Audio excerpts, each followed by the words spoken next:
Kayleen. Welcome to my channel and my graphic book reviews. And I wanted to making sure that this is recording, right? Yes. I got two things going at once. Sorry for that. My name is Kayleen. I wrote my own graphic memoir, Mom Remembers Me. I'm still working on how to publish it because I've been realizing that new authors kind of get the short end of the stick. You know that Barnes & Noble gets 40% of the retail price when you do this the traditional way. So I'm thinking about printing my book and just selling it little by little, that kind of stuff. But I'm here to talk about Nervosa, which had a lot of similarities to my book. My book was about how I used my health and fitness knowledge to stop my mother with mild dementia from forgetting me, and about our healthcare system and the police and hospice and how there's lots of incompetence. And I think Haley points that out a lot really well too. I tried to find Haley's email. I would have really liked to have emailed her and asked her permission, but in the beginning of this book it says that you can show short excerpts for review purposes. So I did email the Street Noise. So if Street Noise sees this, I did also ask Street Noise if they might be interested in publishing my book, but no such luck so far. I waited about 2 weeks before I did this. So this is called Nervosa.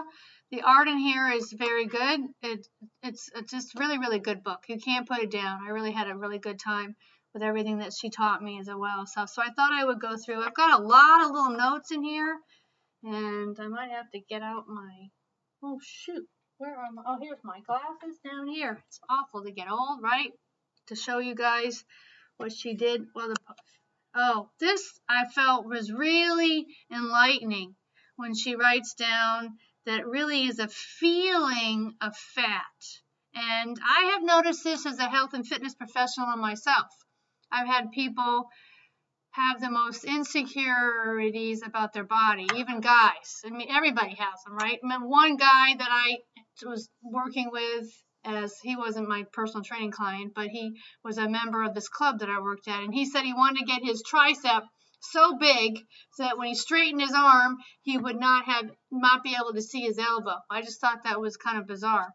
But and lots of other stories I could tell you as well. So she really felt that it was a feeling of fat. And somehow, as usual, our media has portrayed fat as bad. Well, I mean, obviously there are some parameters to that for when it comes to our health. But she had this feeling of, just a feeling of fat. And I've had many, what I would call really lean students come up to me and actually pull the skin on their stomach, pull it away and ask me how they can get rid of their fats. And and it's always a hard answer for me when I'm looking at them and they don't have any fat, but they feel like they're fat and they're pulling skin and calling that fat. So it's really perception and feeling fat and what you're seeing in the mirror. And also me as a personal trainer, and my master's in health and fitness, I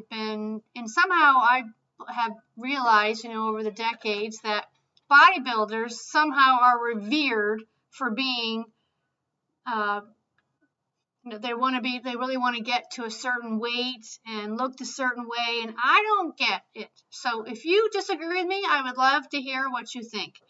But bodybuilding is revered as being something that's healthy, and we admire them for their dedication. But what is the difference between bodybuilding, when they don't like their body, they're trying to get it bigger to the point, and anorexics, which are trying to get it thin, they're all trying to examine their body. So that's just one of my observations that I wanted to point out with everybody here. Here's some other stuff about the book, right? Jimson is a therapist. What did I do here? I wrote a little note here, and I got to remember, since I did this 2 weeks ago, and then I waited to see whether Street Noise book would ever answer me.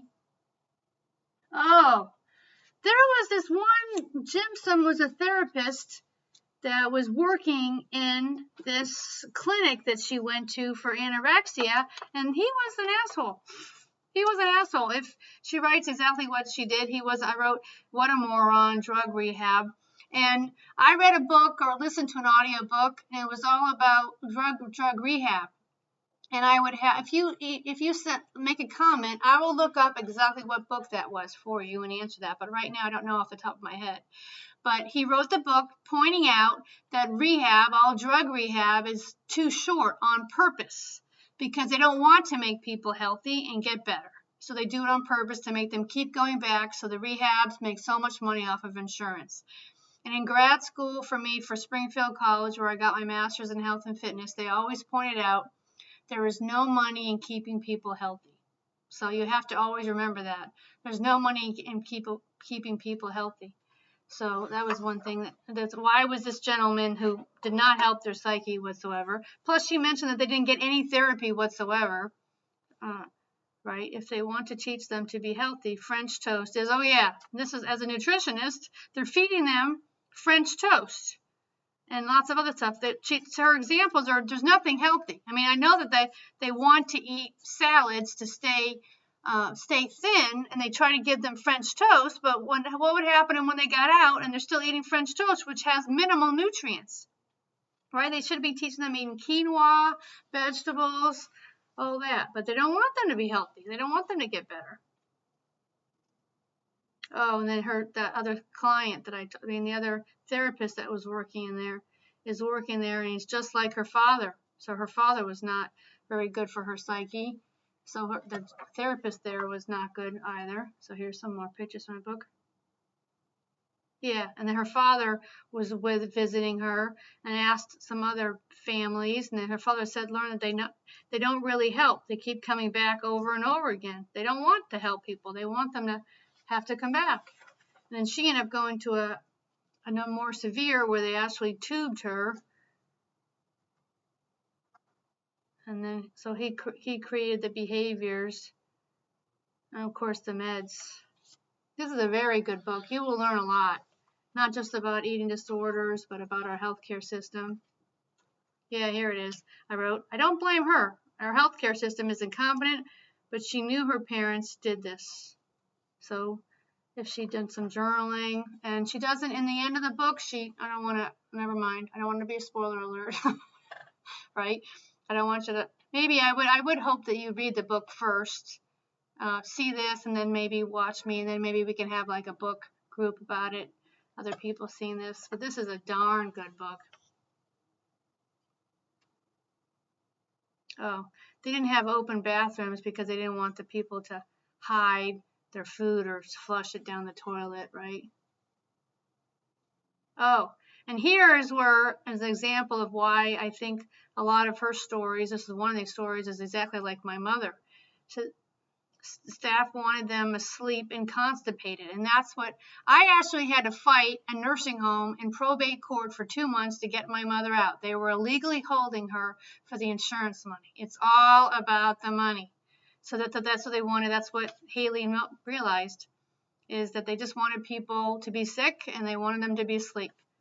So they left them alone. And so with my mother and when the nursing home, she wanted to go around and talk to people. She didn't do anything wrong, but they just wanted to drug her up and put her to sleep. But I'm really, really glad that I fought this nursing home in probate court, which is the first chapter of my book, and got her out. It would have been cruel and inhumane treatment. Oh, and this is what I thought was about this Nestle, which was what was in this goop, this new basics. Nestle. Do you know what Nestle makes? They're giving these patients in this clinic who need to eat better food, they're giving them Nestle. It makes me mad for her. And I did read, or maybe it's later in the book, that they actually took this off the market. So, and then also with my mother, they gave my mother Crystal Light. I told them not to give her any sugar because when she got high fructose corn syrup, that's when she was mean and delusional, calling me an effing whore. It's our food system. So they gave my mother Crystal Light. Crystal Light has fake sugar in there, aspartame, which has side effects of suicidal thoughts. So after my mother got out of this one clinic, which the police screwed up, they gave her the Crystal Light, and then that's when she had suicidal thoughts, want to jump out the window. So a clinic to help the elderly gives them aspartame, which has side effects of suicidal thoughts. More examples of the Oh, then this is where I wrote no therapy. She never got any therapy to actually speak to somebody to help herself. As you can see here, I've got a lot more ideas, but I don't want to really spoil everything, and I don't know how much I can show as part of a book thing. But I highly recommend this book. This is a damn good book. If you have any comments, please, by all means, if you like it, please let me know. Make some. Maybe you might subscribe, because I'm going to do a lot of graphic books. I read a lot of graphic books now. I began to love them. That's why I decided to write my book, a graphic memoir. So this is Nervosa by Haley Gold. Thanks a lot for listening. Take care.